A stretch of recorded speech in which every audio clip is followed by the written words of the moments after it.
कार्तिक मास महात्म्य कथा अध्याय 1। मैं सिमरून माता शारदा बैठी जीवा आए। कार्तिक मास की कथा लिखी कमल हर्षाय।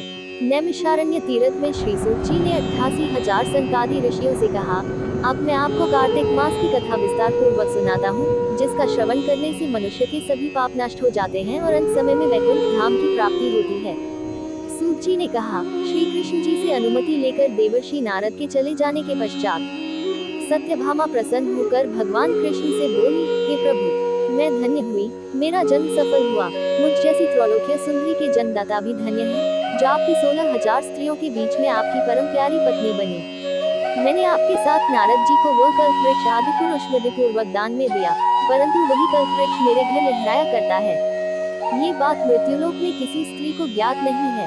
हे त्रिलोकीनाथ, मैं आपसे कुछ पूछने की इच्छुक हूँ। आप मुझे कृपया कार्तिक महात्म्य की कथा विस्तार पूर्वक सुनाइए, जिसको सुनकर मेरा हित हो और जिसके करने से कल्पपर्यंत भी आप मुझसे विमुख न हो।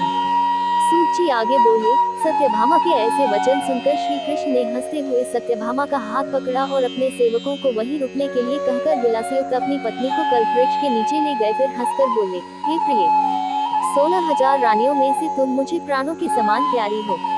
तुम्हारे लिए मैंने इंद्र एवं देवताओं से विरोध किया था। हे कांते, जो बात तुमने मुझसे पूछी है उसे सुनो।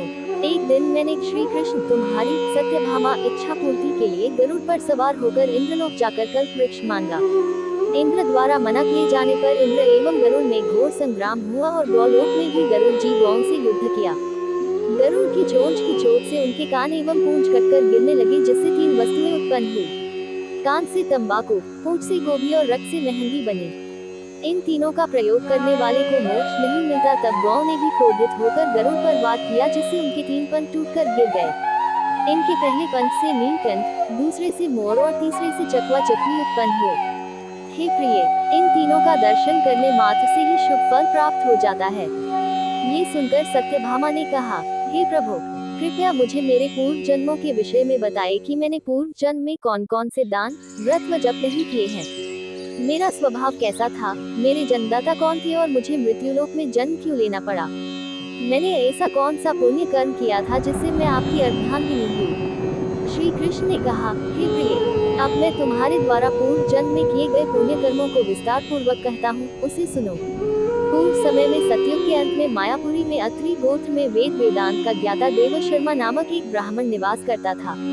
वह प्रतिदिन अतिथियों की सेवा, हवन और सूर्य भगवान का पूजन किया करता था। वह सूर्य के समान तेजस्वी था। वृद्धावस्था में उसे गुणवती नामक कन्या की प्राप्ति हुई। उस पुत्रहीन ब्राह्मण ने अपनी कन्या का विवाह अपने ही चंद्र नामक शिष्य के साथ कर दिया। वह चंद्र को अपने पुत्र के समान मानता था और चंद्र भी उसे अपने पिता की भांति सम्मान देता था। एक दिन वे दोनों कुश व समिधा लेने के लिए जंगल में गए। जब वे हिमालय की तलहटी में भ्रमण कर रहे थे, तब उन्हें एक राक्षस आता हुआ दिखाई दिया। उस राक्षस को देखकर भय के कारण उनके अंग शिथिल हो गए और वे वहां से भागने में भी असमर्थ हो गए। तब उस काल के समान राक्षस ने उन दोनों को मार डाला। चूंकि वे धर्मात्मा थे, इसलिए मेरे पार्षद उन्हें मेरे वैकुंठ धाम में मेरे पास ले आए। उन दोनों द्वारा आजीवन सूर्य भगवान की पूजा किए जाने के कारण मैं दोनों पर अति प्रसन्न हुआ। गणेश जी, शिव जी, सूर्य व देवी, इन सब की पूजा करने वाले मनुष्य को स्वर्ग की प्राप्ति होती है। मैं एक होता हुआ भी काल और कर्मों के भेद से 5 प्रकार का होता हूँ। जैसे एक देवदत्त, पिता, व्रता आदि नामों से पुकारा जाता है। जब वे दोनों विमान पर आरूढ़ होकर सूर्य के समान तेजस्वी, रूपवान, चंदन की माला धारण किए हुए मेरे भवन में आए, तो वे दिव्य भोगों को भोगने लगे।